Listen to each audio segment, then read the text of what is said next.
Hello to everybody, and thank you very much for being here with us. I would like to welcome you all on this first episode of a series of upcoming webinars that will be offered to you by Sailing Around, covering the topic of what else? Sailing, and more specifically, sailing in Greece. We're going to give you tips, tricks, and share our secrets with you. In essence, what we're going to do is try to share our love and passion with you for the same thing, which is sailing and exploring, of course. Before anything else, let me just tell you a few words about me. I'm a professional skipper based mostly in Athens, Greece. I work as a skipper operating boats for the weekly charters. As I told you, based in Athens, but pretty much all over Greece. I do, of course, boat deliveries, and my work experience so far includes the aforementioned, and also I've spent some time in the maintenance sector, repairing and upgrading boats, which I do. I still do it occasionally, and on demand. When I'm not working professionally, I enjoy sailing for my own leisure and pleasure with friends, and I like participating into sailing races. That, as I told Ronan before, it's the racing period here in Greece is about to start, and we're all very excited about that. So today. Today is episode number 1, as I told you, and this very self-explanatory title is Sailing Areas of Greece, Cyclades and Saronic. Before anything else, guys, I would like to set a few things straight. Even though some of you may have been here before, I want to talk a little bit about Greece in general. It may look a little bit small on the map, and it is a small country, but when it comes to sailing, it's not that small, especially when we're operating boats that do approximately 6 to 8 knots. Which means that in order to do realistic planning of the itinerary and our routes, we need to subdivide Greece into smaller sailing locations, sailing areas. 2 of which we're going to be talking about today, the Cyclades and Saronic, which happen to be, if not the most popular, 2 of the most popular, mainly because not only they are very beautiful places, but they are very close to Athens, which is where everything is happening. So today I'm going to share with you my favorite places, and I'm going to provide you with a few tips. I just prepared this slide to give you an overall idea of what I'm hoping to be the outcome of this webinar. So by the end of it, hopefully, you're going to have a solid grasp of the places like the islands or the mainland spots that both areas comprise. And when I say islands and mainland spots, I mean that, of course, we have the islands of the Cyclades, the islands of the Saronic Gulf, but in the Saronic, we have some fantastic, often overlooked mainland spots as well. I want you to have different anchorage options, where, as I write here, you can either enjoy your swimming or spend the whole day and night. Which means that apart from using these anchorages as swimming options, you can use them as alternatives to the often very busy Greek harbors, especially during summertime. I would like you to have a firm understanding of the local weather. Guys told me not to be too technical about some stuff, but some things are unavoidable. So we have to talk about weather just a little bit and have a good idea of what happens here. No matter how trustworthy your weather applications are.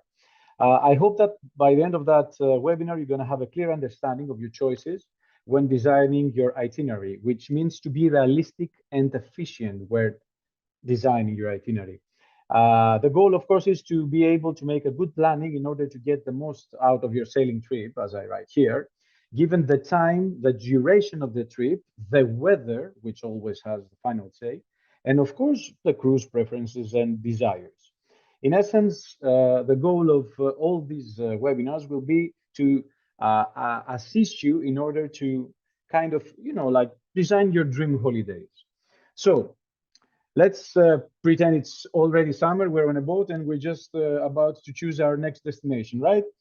The first area that we're going to talk are the famous Cyclades, a fantastic islandic complex in the central South Aegean, which is one of the most popular places to visit, not only sailing-wise, but generally speaking. Tourists love the Cyclades. Of course, they do because they have fantastic waters, amazing places, and when it comes to sailing, hidden paradises, hidden gems.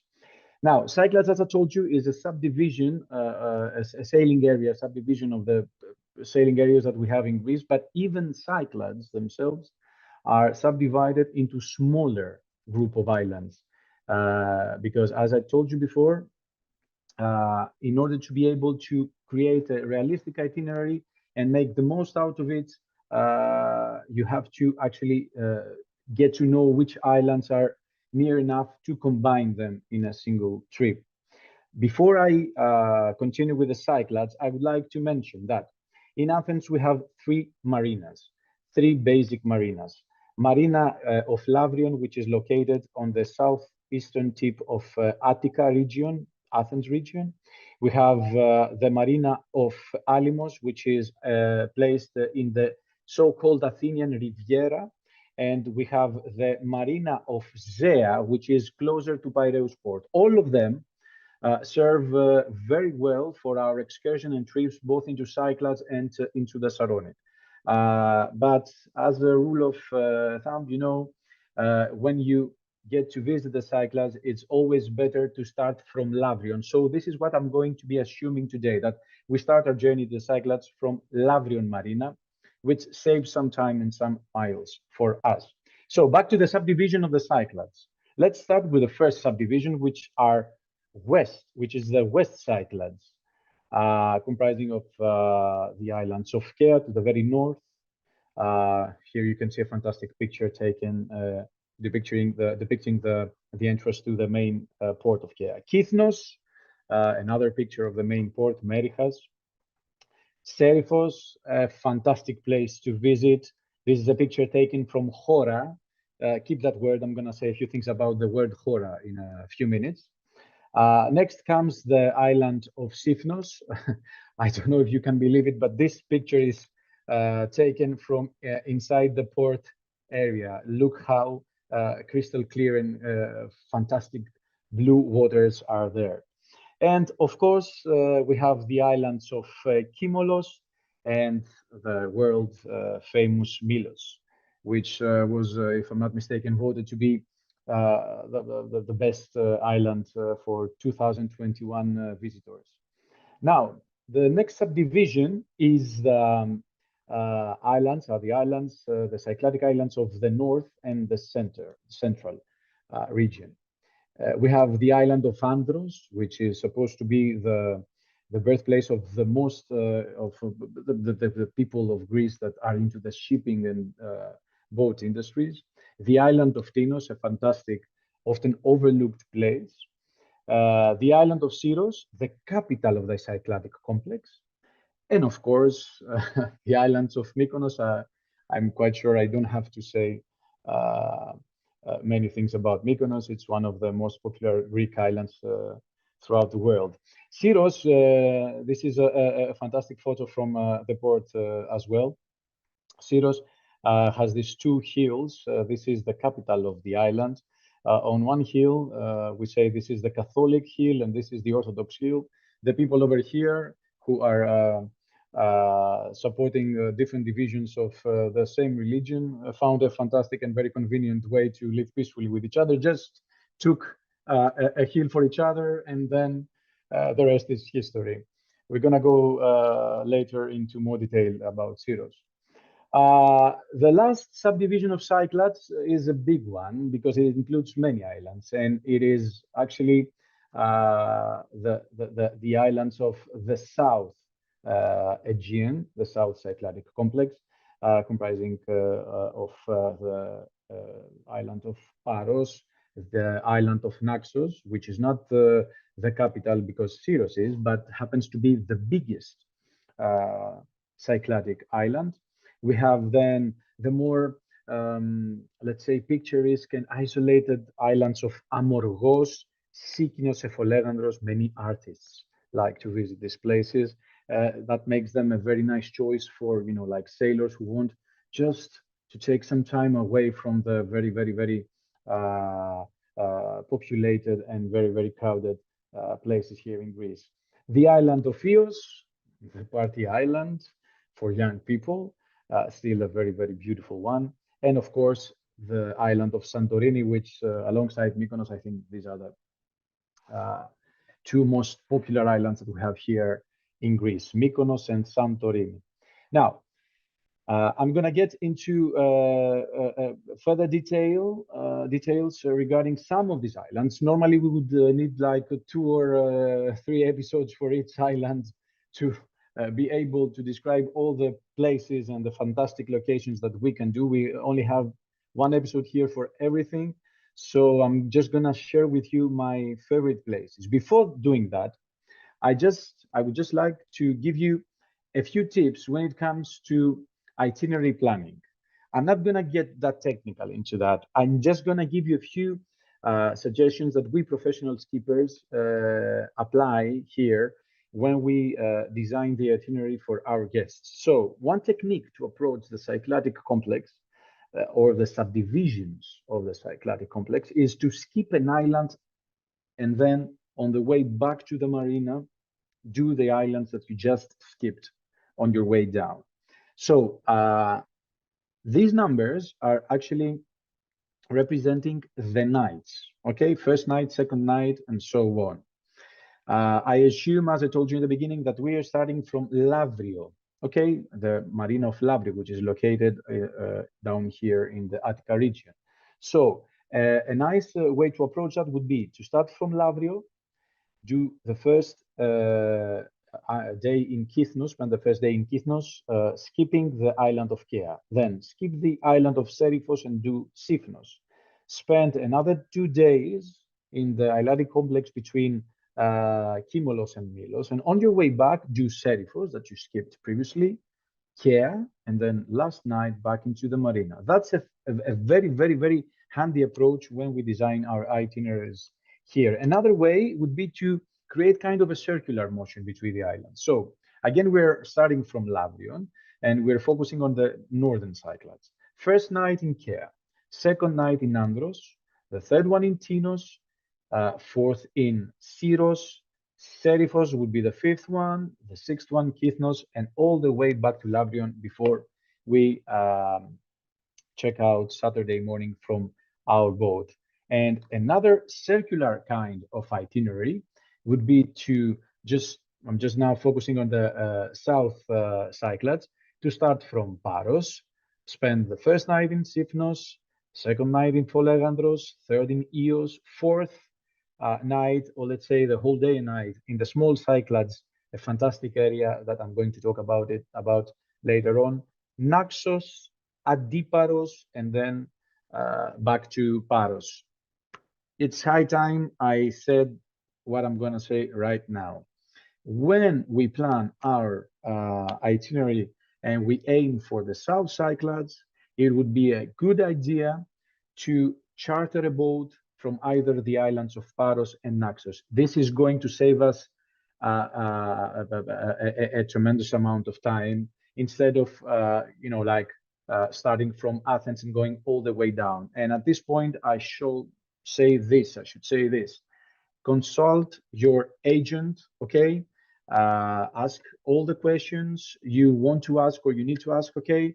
And of course, me as a partner of sailing around here in Greece, I'm going to be at your disposal throughout the booking period to assist you with your bookings, your reservations, and your itinerary planning, okay? This is what sailing around is known for, giving the best advice to you when you are about to visit an area and start your sailing experience, okay? Now, enough with the itineraries. Let's get into the islands. I would like to share with you my favorite places. And I'm going to start with the area of the Western Cyclades over here. And the first island will be the island of Kea. Kea is to the very north of the West Cyclades. The main port of Kea is over here, Wukari, and it's an amazing place that you can spend your time enjoying the local foods and, of course, paying a visit to the central village of Kea, which is located near the port. When it comes to anchorages, what I personally like most is on the north side, dropping my anchor into this fantastic gulf here, which name is Odzias, very spacious and very well protected, especially from the southern winds. But when it comes to the south part of Kea, I love this place. I really love this place. It's called Carthea. You can combine your swimming stop and visit to this south part of Kea by paying a visit to this ancient site that resembles uh, the the civilization that used to be here and on the island thousands of years ago. So drop an anchor, drop your dinghy down, explore the place, enjoy the fantastic waters, and then go inside Kea Port to find a safe berthing place and enjoy a ride at this island. Moving next to the islands of Kythnos and Seriphos. Kythnos and Kea, I have to say that are the best, or let's say the most favorite islands of the Athenians because they are very, very close to Athens. Kythnos, where should I begin with Kythnos? Let's start with this amazing place, Kolona, which actually in Greek, in English stands for column, because this column of thin land separates the sea into virtually two big lakes. It's a place that you have to see with your own eyes. Uh, Drop an anchor here, enjoy these fantastic turquoise waters, but know this, that this place can be very, very, very busy and crowded and packed with boats, especially during July and August. So my advice would be to spend like 30 minutes swimming here and then try your luck and enter this gulf, which actually is, if you see on the map, this gulf over here, a little bit more inside the gulf, and enjoy the Apokrousi Bay, which is a fantastic place to just have a more relaxed kind of anchorage. And if you happen to arrive here, please do me a favor for just another time. Drop your dinghy down and go to this tavern over here. Ask for the fish of the day. No matter what kind of fish they have, it's going to be one of the best fishes you will ever had.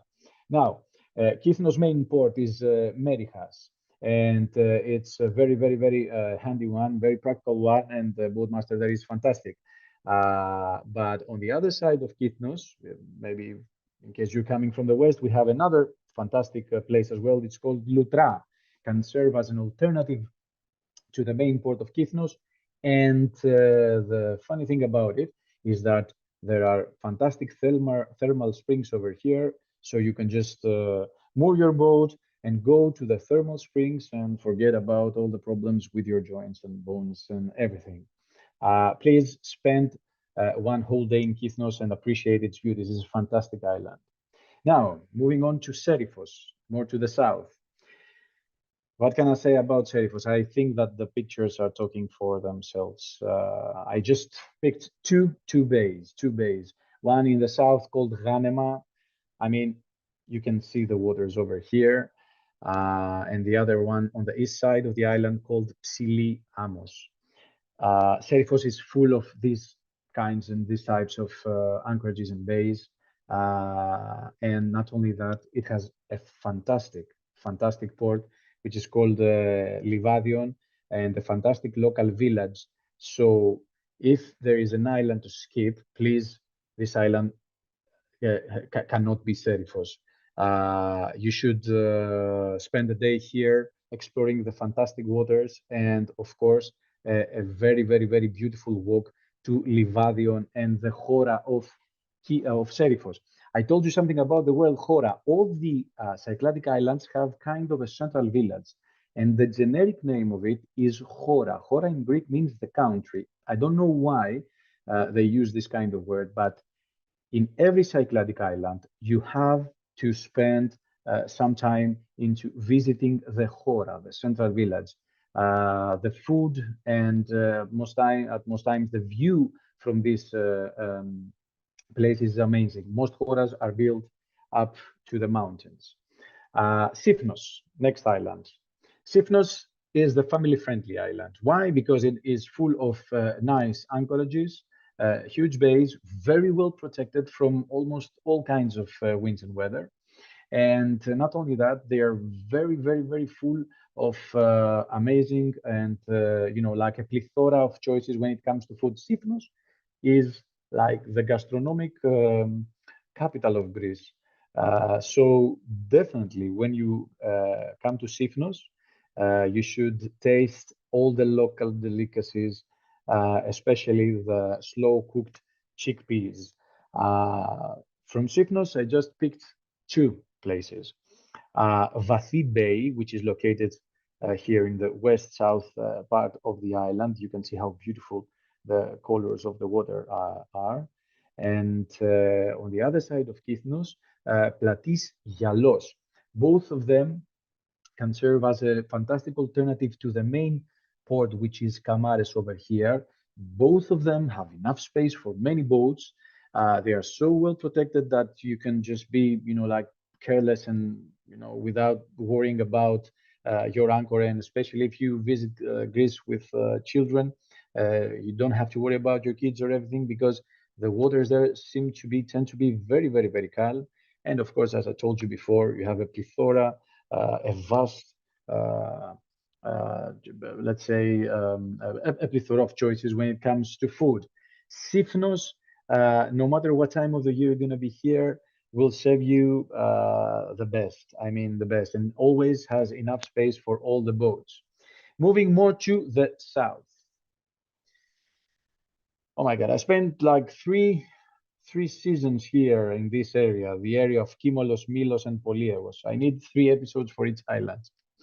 But for now, let's say a few words about this area. Do you know how lucky you are? I think I know how lucky I am when it comes to this area, Ronan. So this is an area that, I mean, for me has the coolest and the most beautiful colors throughout the Aegean archipelagos. On your way from Sifnos, which is not visible, it's behind this picture over here. The first island to do is Kimolos. Kimolos is a very, very tiny, very, very small island, but it's well known for for the hospitality of their people over there. So my advice would be, instead of getting into Kimolos small port, just go a few miles to the north. I mean, not even a few miles. I mean, below a mile or something, to this fantastic area, which is called Rupa Beach or the Elephant Bay. Takes its name after this elephant kind of rock over here. You drop an anchor there, you reach the shore, and you walk all the way up to the Hora, to the central village of Kimolos. Everybody who has come to Kimolos comes back again and again all the time. On the other side, on the east side of Kimolos, is another fantastic little hidden gem, which is called Poliegos. Poliegos is a funny name in Greek because Poliegos translates literally into many goats. Poliegos, for me, has the bluest waters in the Aegean, and this is the Bay of Galasia, which means blue, actually, located on the south west part of this tiny uninhabited island. Come here, guys, drop your anchor, and this is the bluest you will ever get. I was saying, Ronan, that I had a guest. I remember one day, like 3 or 4 years ago, when we arrived there, she couldn't believe her eyes. She was like, "Oh my God, this is literally blue. This is blue." I was like, "Of course, when we say blue, we mean this kind of blue. What were you expecting?" And he was like, she was like, "No, Captain, you have no idea. I'm coming from New York." Anyway, so spend some time here in Galatia Poliegos, but not too much time because this is a very, very crowded place due to the fact that many boats that do daily cruises here in Milos visit Poliegos every day. So by the time it starts to get packed, you just hoist your anchor and go to the north side of Poliegos and enjoy your lands in Myrsini, a fantastic bay with calm waters protected from almost all kinds and all the wind directions. And this is the perfect place to just relax for another couple of hours before heading all the down to Milos. Now, Milos is a story of its own. I had a very difficult, very hard time picking up my favorite places in Milos. So I will stick to the two most popular ones, which are Sarakiniko, north side, and of course, Kleftiko on the south side. Both of them has this white stone that depicts the, excuse me, this white soft stone that not depicts, it resembles the volcanic history of the island. Sarakinik on the north side with amazing waters, pretty deep water. So put as much chain as you can down there and then start exploring the caves of Sarakiniko. Breathtaking. It's often referred to as the moon beach. Looks like the moon sometimes. Kleftiko, which means the place of cleftes, the place of thieves. This used to be the hideout of pirates for many years. Another amazing place with amazing caves to explore. Don't hesitate to get your dinghy down once again, and explore all the little caves that are hidden inside this fantastic place. I mean, for me, Kleftiko is one of the best places to spend the whole day and night over there and find yourself just you, the GNC, and the fantastic and very beautiful summer night sky. Yerakas is my third choice from Milos. It's located here in the southeast part of the island. This is an artificial bay. It was actually created after some excavating works started taking place over here and created these fantastic sandfalls. Of course, the sea was already there, but now it creates this mesmerizing place, a huge bay. You drop your anchor over there and you spend the whole day before getting into Milos main port, which is over here inside the Gulf of Milos. The name of the port is Adamadas, which means diamond. If you ask me, Milos, Kimolos, and Poliegos, you should spend 3 days only at this place. But for now, these are fantastic choices that you can actually do before heading all the way up to return to whatever base you chartered your boat from. Now, a little bit about the central Cyclades, the Syros. Two places from here, Finikas on the east side, which can serve as a secondary port. Fantastic bay with a nice marine over here, can serve as a secondary port instead of going to the central marina of Syros, which is located on the east side of the island. But please, if you drop your anchor over here, take a transfer and visit these two fantastic cliffs over there on the other side of the island, because Syros is a very cosmopolitic island that you don't have to miss it.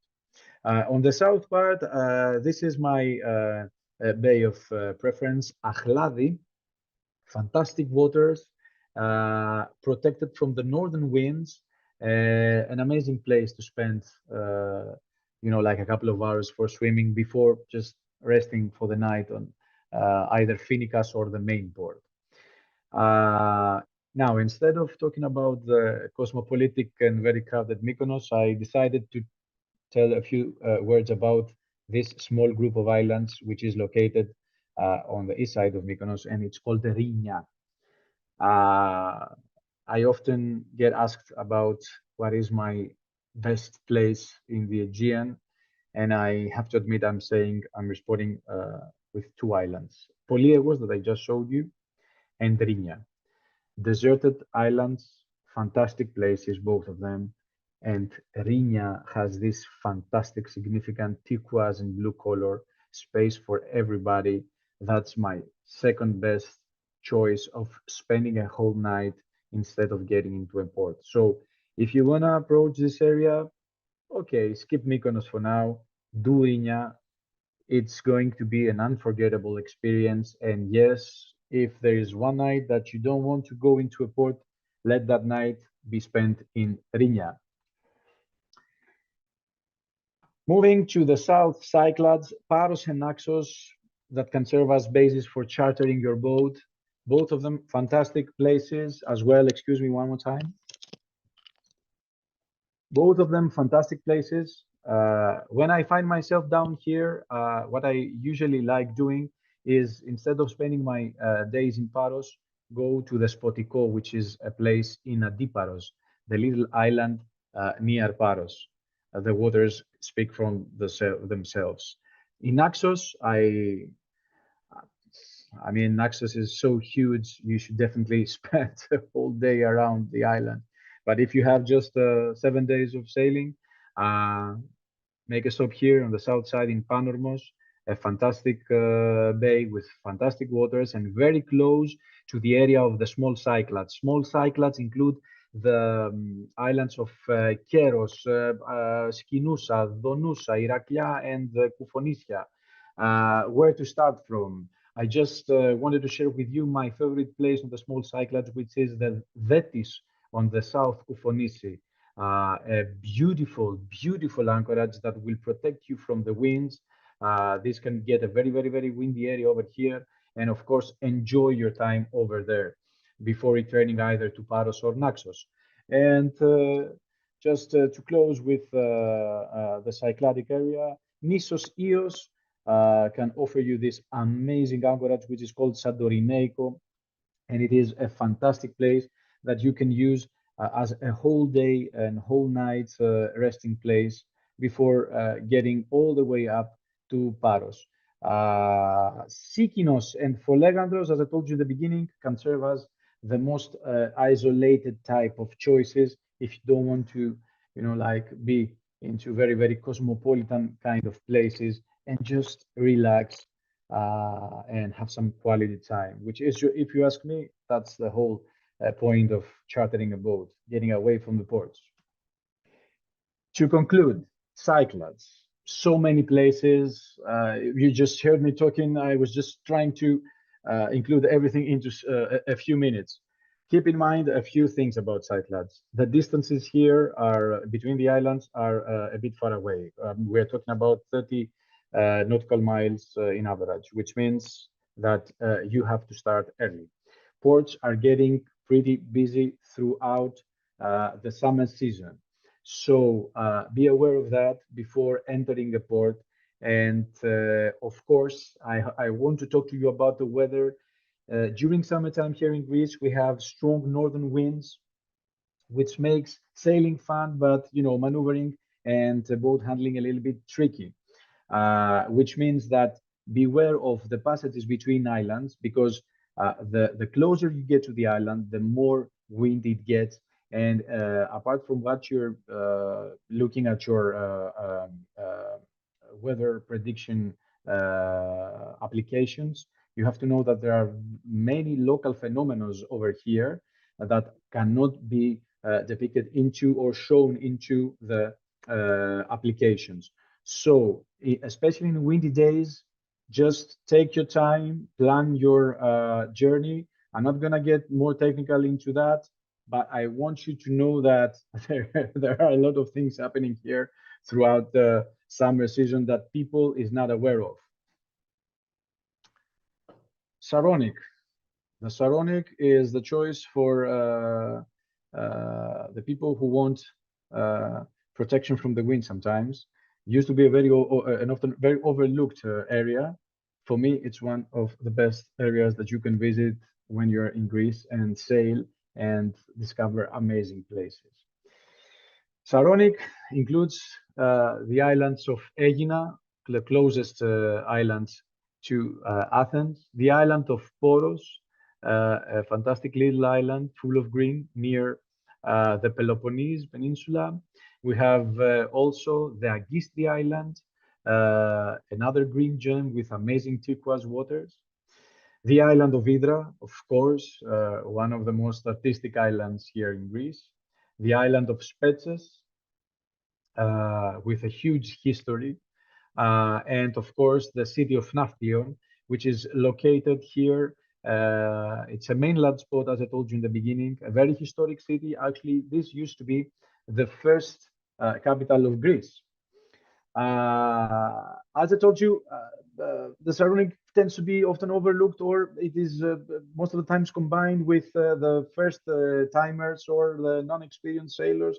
Yes, it tends to be less windy and more protected, more family friendly, but still sometimes it can be very challenging, and still it is very, very beautiful. So I'm gonna share a few of my favorite places. Before that, again, I'm going to just give you an example of how we design an itinerary in the Saronic. We usually start from Alimos Marina, okay, or Marina of Zea, which is closer to the Saronic Gulf. Spending the first day in Agistri Island, skipping the island of Poros and then to Hydra. Then we go to Spetses. This is another mainland spot that I'm going to talk later about. It is called Hermione, fourth night in Hermione. On our way back, we do Poros that we skipped initially on our first day, and then Aegina, which is the pistachio island that we skipped in the first day. So we use the same kind of skip an island or place technique, okay? Another example of an itinerary that includes the Nafplion, which is a bit far away, for those who want to do this extra mile, would be to start from Alimos, go all the way down to Poros, then do Spetses, longer distances here covered, all the way to Nafplion, and on our way back, we do Porto Heli, another mainland attraction, a fantastic one, Hydra, Aegina, and back to Alimos Marina for our last night, which is the same thing. We skip a place that we do on our way back. So let's talk places here. This is a fantastic place, which is called Aponissos in Agistri Island. This is like the southernmost part of the island. And this fantastic bay can serve as a fantastic anchorage stop to spend the whole night. You drop your anchor here onto these very, very, very deep waters, go all the way to the rocks, and then put your lines on the rocks, okay? Spend the whole night there. It's like, I cannot actually describe to you how beautiful it is. It's like you create your own swimming pool and you enjoy over there. The food in Agistri is also fantastic. On the other side, there is so much snorkeling to do because this seabed is full of fantastic beauties. On the other side of the small island, there is also a shipwreck that scuba divers are visiting all the time. So Aponissos Agistri, keep the place. In Aegina, I picked two places to show you. On the south of Aegina, we have this fantastic bay, which is called Kypos, very well protected and very big, with fantastic waters. And on the other side, I chose to show you a little island which is on the east side of Aegina, and it's called Moni. It's full of fantastic animals. Kids love this place. Sorry. And this is a very, very, very beautiful to spend the whole day before visiting the island of Aegina. Kids are going to love it. Trust me. Poros. Poros is well known for its fantastic food. On the west side of Poros, we have nice places. What I'm showing you here is called Vidi. It's located across Poros on the other side. And actually, it's part of the mainland of the Peloponnese. Three beautiful bays to choose from. You drop your anchor, you just spend the whole day over there, and then all the way to Poros to taste its fantastic food. And some say that Poros has the best ice cream in Greece. Okay, it has good ice cream. Now, let's move to Hydra.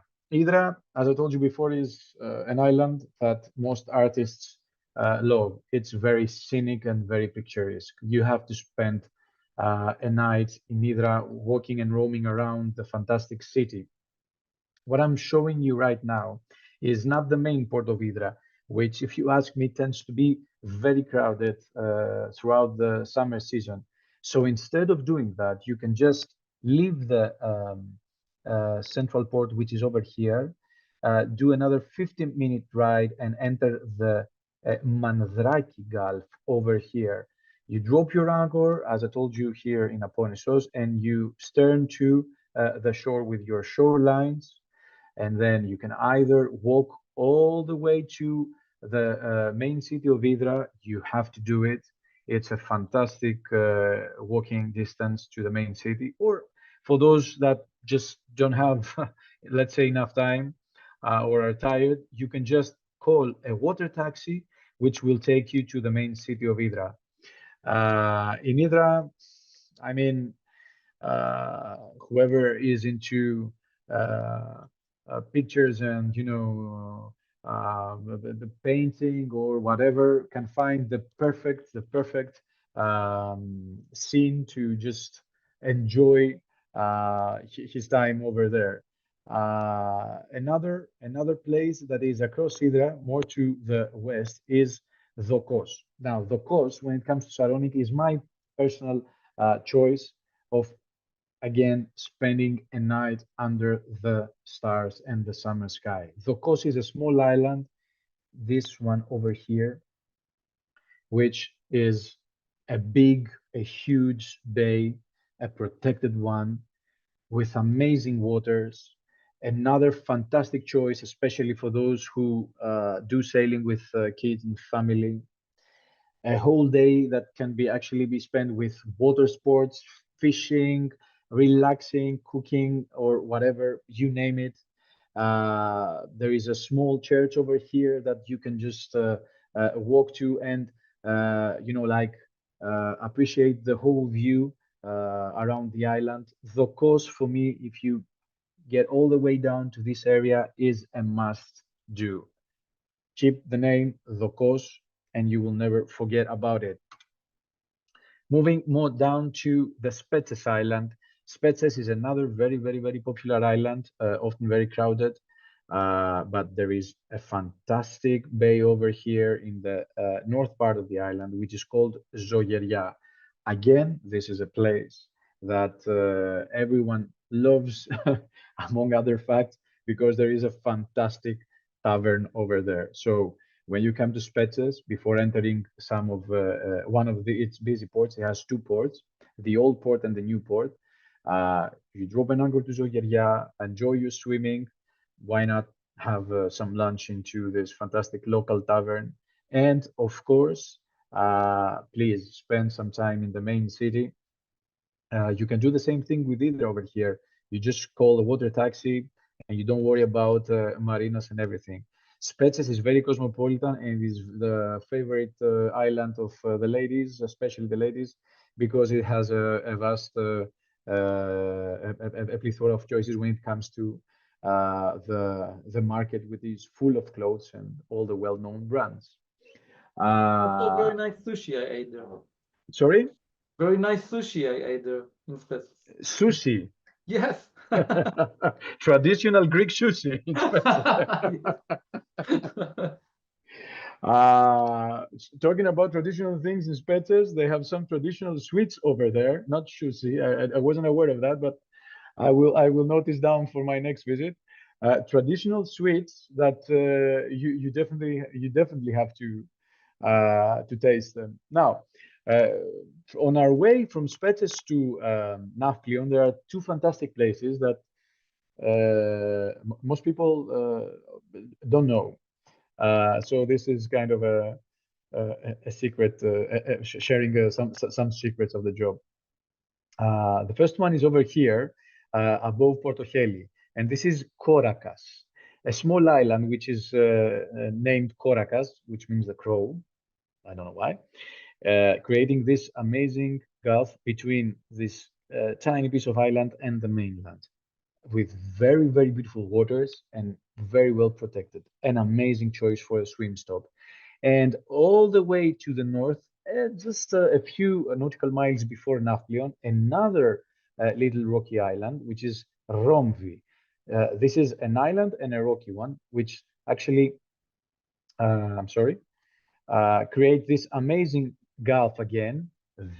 Too much space for too many boats, but the good thing is that not too many boats arrive over here, so you can enjoy your swimming before visiting the historic Nafplion city. Trust me, if you do this extra mile, and except for doing the standard Aegina, Gistri, Hydra, and Spetses Island, you should definitely enter the Argolic Gulf over here, do these places before spending your night in Nafplion, which is an amazing city with many sites to visit.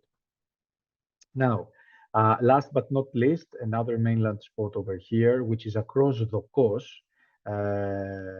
is called Hermione, a beautiful peninsula separating the sea again into two big areas. This is the North Port and the South Port. You know, Hermione used to be very overlooked as well as a place. For me, it's a fantastic place because it's a picturesque little nice fisherman village that has nothing so, like big time or exaggerating thing to offer, but still has two amazing marinas on the north and south side of it, and many taverns, many choices to eat. And the nice thing about it is that it has this fantastic little green forest kind of peninsula that everybody enjoys walking around. And of course, it's a fantastic choice to move your boat, especially when you come from either Hydra or Dokos. Many people choose Hermione instead of going straight to Hydra because there is also a connection with either water taxis or little boats that can transfer you from Hermione to the island of Hydra. As a conclusion for the Saronic, my fellow captains, fellow travelers, Saronic, as I told you in the beginning, used to be cleansed mainly with the first timers, or the less experienced sailors, or the ones seeking calmer waters. But it can get windy as well over here, and there are some places that are really very challenging.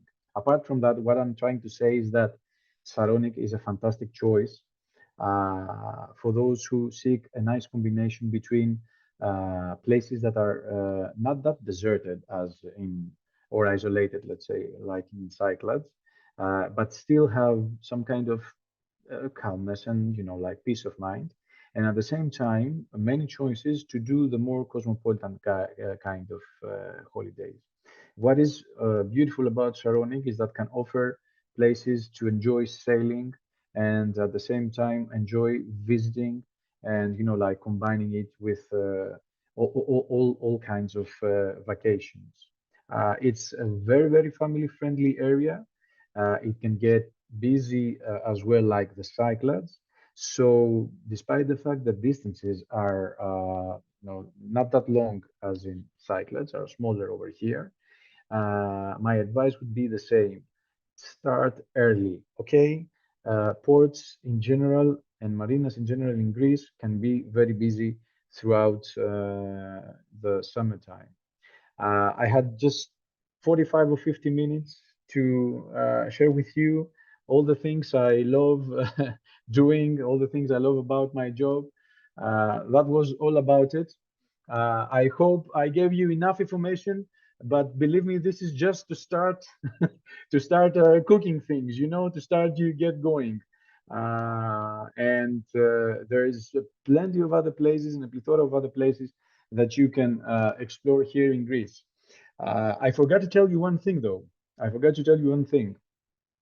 There are fantastic and very useful information that you can find in the sailing around website, and more specifically, when you visit our front page, sailingaround.com, you just scroll down a little bit, and there is a dedicated area for the skippers. It's called the Skippers Library, providing you with a vast amount of information regarding itineraries, regarding tips and tricks that you should know, things like equipment that you can get with you, points of interest, and all this sort of stuff. So don't hesitate to visit the Sailing Around site. It's full of information that can prove very, very, very, very useful and very vital at the same time. Uh, Thank you so much for listening to me, and I hope you enjoyed this presentation. We will be waiting for you in Sailing Around and in Greece as well. Thank you, Yannis Christopoulos. Thank you very much. Paragalo. It was amazing. We have several questions and things that. Ronen, you're on mute. Yes, Ronan, you're on mute. Guys, I will say in the meantime, if anyone else has some questions, feel free to write now on the chat. We're here to answer. Yeah, so we have several questions. Let's start with, okay, George told us a couple of facts on Kitnos and Slabouria, stuff. yes, George, yes, of course. Do you see it? Yeah. Yes. And Rostislav asked, how do you deal with the Maltemi during the summer? Do you have any recommendations? Of course I have. Okay, so to the most important information that one has to understand about Meltemi is that it's not a typical northern wind, which means that it blows mainly throughout daytime. By the time that night approaches and hits, okay, and the temperature goes lower, these winds tend to get calmer. So what we do most of the times, in order to not to expose our guests to the heavy Meltemi winds, is to wait for the night to come, and then we do, which is not very typical, of course, right? We do a night passage, okay? Apart from that, the only thing that you can do is try to always have, of course, your the wind on your back, and hope that on your way back to the Athenian marinas, the winds will have got calmer. Okay. And another thing, pre-plan your actions. Meltemi tends to create very, very, very strong gusts, especially inside marinas and anchorages. So pre-plan your actions and your maneuvering. We see every season many things happening because you know, like, visitors don't know how to handle these gusty winds sometimes. That's the reason that when we are talking on the Cyclades, you have to be experienced in order to sail in July and August in the Cyclades. Yes. I think this is the most important advice. Yes. Yeah. As I said when I was talking about the Saronic tends to be related to the newcomers, the first timers, and you know, all this sort of stuff. So yes, it takes a little bit more experience to get to the Cyclades, especially in the Meltemi days. Or there's always a choice of chartering not only a boat but a captain as well. Winer asked about October. They are going to sail for 2 weeks, starting at Athens. I think in October the Maltemi is calmer, right? The Meltemi is gone. The winter northern winds have not made their appearance yet. Are not yes, have they? We usually have mild winds. You never know with the weather. Okay, so Yeah. I'm just generalizing. But the problem is rain. That it's typically the beginning of the rain season, which is still not something that should disencourage people to come. For me, October is one of the best periods to visit Greece because it's less crowded and you can enjoy even the most popular places. And more the sea peacefully. temperature. And the sea Sorry? temperature is nice. The sea The temperature. sea temperature is still good. People think that Yeah. the sea temperature is better during summertime, but as the geologists have taught us, the sea temperature holds the temperature of the Earth like 2 months ago. So the warmer waters you will ever get are between August and October. Yeah. Yaniv asks about if you have a tip about marinas, dealing with marinas. I think you talked about the most important thing that come early, right? Start early. Start early and get to know the harbor masters. We're going to do an episode about giving tips and tricks regarding the Greek marinas and, of course, the way that you have to approach this kind of matter. Generally speaking, start early. Things have gotten a bit more difficult throughout the last couple of years. The boats are much more than they used to be in the past time. So the demand for a berthing place is huger, I can say. So start early and be patient. And as I told you during my presentation, there's always some other alternatives that you can use, like secondary ports, or why not? Don't hesitate to spend some days, some nights actually, on the anchor, which is Anchor is the best. Anchor is the best, as long as you have enough supplies. Okay, you don't need too many things. Yes, You don't need too many things, right? Sorry, Yorgo said something about Maganari over here, and he's totally right. Maganari, but sometimes we see that on the navigational applications named as Sadorineiko. He's so right. Thanks for the correction, George. Okay, thank you very much, Yannis. We will have our next webinar on the Ionian, I think, right? Yes, Ionian is going to be the next The beautiful Ionian topic, of course, and another story, which needs another 3 episodes, but we're going to be trying to include everything into one. Okay? Okay, thank you very much. Thank you all for being with us.